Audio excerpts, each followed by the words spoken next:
Okay, episode 3 of Moon Knight not only tells us that there is a third altar that Mark Spector possesses, but it also tells us why Khonshu was banished from the gods. And now for the favorite part of this entire video, Khonshu turned back time in the sky, like the stars are and space is turned back. And I'll get into that at the end of this video because you guys do not understand what this means for the future of the MCU and what's up there. But the first thing that I'm going to be talking about is the third persona or alter that Stephen Grant or Mark Spector possesses. Okay, at the beginning of episode 2, we can see that Mark is chasing after some thugs who work for Harrow and believe that Harrow can bring Ammit back to life.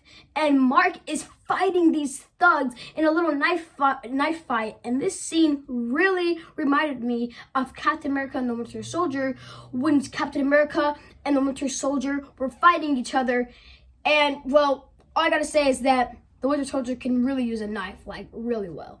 But anyways, right in the middle of this amazing night fight, Stephen Grant interrupts, and then Mark wakes up in a taxi cab on their way to the airport. This means that once Stephen took over, he said, "I'm not fighting anymore, I'm leaving," gets on a cab, and he's on his way to the airport. But thankfully, Mark is back, and he sees the thugs that he was chasing before and starts chasing them again.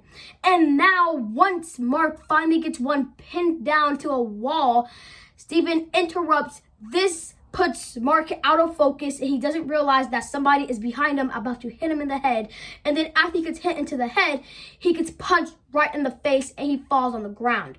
And then some other alter, maybe Stephen, takes over, but instead of going back to the cab like Stephen would probably do, Mark comes back and he sees that he has killed 2 of the thugs that he was chasing after, leaving the youngest of the thugs there alive.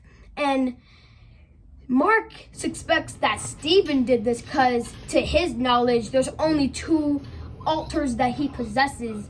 But that does not seem to be in this case, because as all of us know, Stephen would never do that to anybody. He would never kill a person like with no hesitation. He would just quit and accept his fate or leave. So this means if it wasn't Stephen or Mark, it has to be Jake Lockley from the comics. Like, this would be amazingly comic accurate, and if it is, that means that he could literally show up anytime soon. And if this is Jake Lockley, does Khonshu even know about this third altar? Or did Khonshu make this third altar and he is not telling Stephen? Or could this third altar just could have popped up out of nowhere? Because according to the Marvel Encyclopedia, if you go to the page where Moon Knight is at, it clearly states that the multiple persona thing is a side effect to Khonshu taking over Stephen's mind. So this could just be a third altar that just popped up out of nowhere, because since Khonshu is taking over Stephen's mind more and more altars come out of nowhere. So that could be a good possibility, and that would also be very comic accurate. And if that is true, that's amazing. I would love to see it, because Jake Lockley, he's a cool guy. He's a taxi driver, like this guy right here. So yeah, that would be amazing to see Jake Lockley finally introduced to the MCU, and finally, maybe in the Moon Knight armored suit, which I said in my last Moon Knight video. Go check that out. Okay, now that I'm done talking about the entire Jake Lockley situation, now let's talk about Khonshu and his banishment from the gods. Now, according to the other gods, Khonshu was banished because he wanted to expose the gods and put them out into the world, and the gods did not agree what he wanted to do. And Khonshu wants this to happen because Khonshu believes that the world doesn't need avatars, it needs actual gods.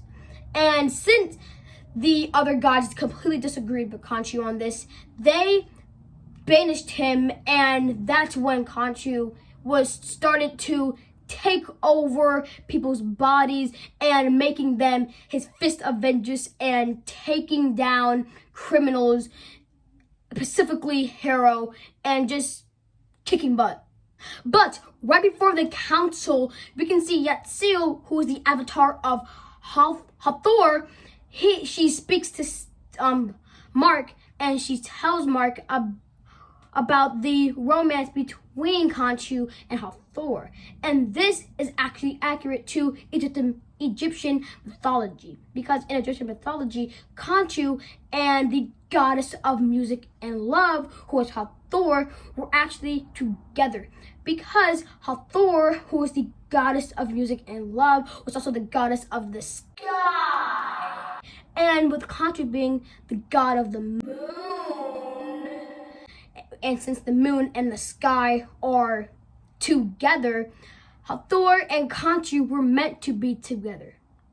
This is why Yatsio mentions this to Mark, because Mark is the avatar of Khonshu and Yatsio is the avatar of Hathor. And here's a theory that I heard from New Rockstars. Now, New Rockstars says that Hathor is actually working with Harrow, because if Harrow completes what he has done and Khonshu has failed, Khonshu goes back to the gods, and he can finally be with Hathor forever, and they can be one. And at the end of episode 3, Khonshu, before turning back time in the sky, he says that he remembers all the nights. And this might be him remembering all the nights of him and Hathor being together. Well, that was a little fact for you to know there. Now, I'm going to talk to you guys about another fact, a second fact, before we go on to the entire turning back time in space. Now, after Mark is done at the council with all the other gods, he goes out to the city of Cairo, and where he meets Layla. And him and Layla go to this guy named Anton Margit. And in the comics, Anton Margit is actually Midnight Man. And Midnight Man liked to steal ancient artifacts just to say that he has it and that he owns it and say that I'm better than you. But yeah, that was just a little fact that you should know about this guy. But unfortunately, the actor that played Anton Margit has passed away, so may he rest in peace. All right, now that I'm done talking about all of that, let's get on to what I am really, really excited about in this episode. So, at the end of the episode, Mark and Layla go to the desert, and they try to piece together this thing that's supposed to form a star that they found in the tomb of sarcophagus. But they didn't know how to do it. So Mark summoned Steven, and Steven put it together, and it did form a star shape, and it was and what was on that star shape was supposed to match with the sky. But unfortunately, that was like 2,000 years ago. But here's where it gets really, really exciting. So Khonshu appears out of nowhere, and then he just puts the suit on Steven, and he tells Steven to do what he does, which is this, and as they're doing that, the stars start to turn back time 2,000 years ago. And some of you might be like, well, okay. But you know what this means? This literally means everything that is in space is turned back in time. This means Titan could be back. Asgard could be back. Hela could be back. Shoot, the Infinity Stones are back. And with the Infinity Stones back, we could literally get Vision back. Because to get Vision back, you need the Mind Stone. And the Mind Stone could be back because before Khonshu was put into stone by the other gods, he never put space back into its present time. So that means space is stuck 2,000 years ago into the past.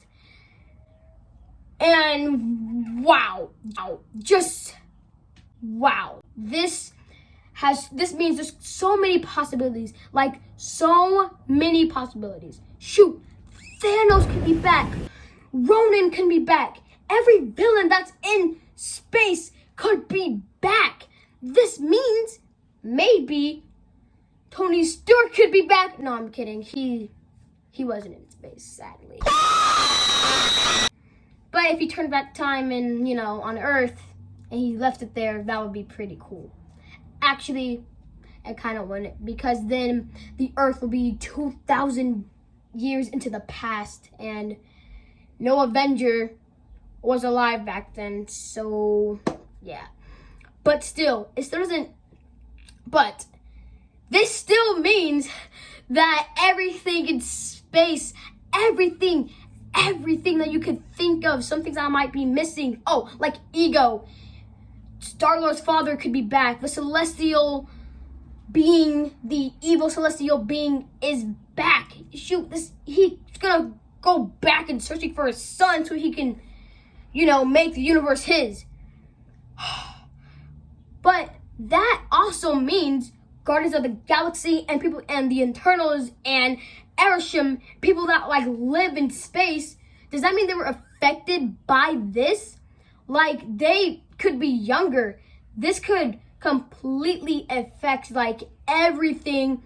It could literally affect everybody and everything that is in space. Because for people like Thor and the Guardians of the Galaxy and Arishem and the Eternals, all those people that are in space, they could literally be younger, completely younger than what they were in the present. So I think at the end of the series, when Khonshu is back, or somewhere in the next episode, hopefully when Khonshu's back, he'll put space back to its present time. So yeah, but what if before he does that, something happened in space that just affected it forever? Forever and ever. And if that is true, that would be amazing, because it also could be bad, it could be good, but I'm hoping for the good. So yeah, that little fact right there is getting me really excited, because what if he doesn't put space back to its present time? He just forgets about it. And that means the space is stuck 2,000 years ago into the past, which is scary and kind of good and kind of bad all at the same time. And if space does stay stuck 2,000 years ago into the past, this could affect future movies like Thor: Love and Thunder and Multiverse of Madness, kind of, I guess you could say. Well, unfortunately, that is all I have for you guys today in this video. But if you enjoyed this video, I would appreciate it if you like, subscribe, and turn on those post notifications, and leave a comment in this video saying your theories on this new episode, or telling me how good I did in this video. And I wish you all an amazing day. Stay safe, stay livid, and go outside and get some fresh air. And I'll see you in the next video. Peace.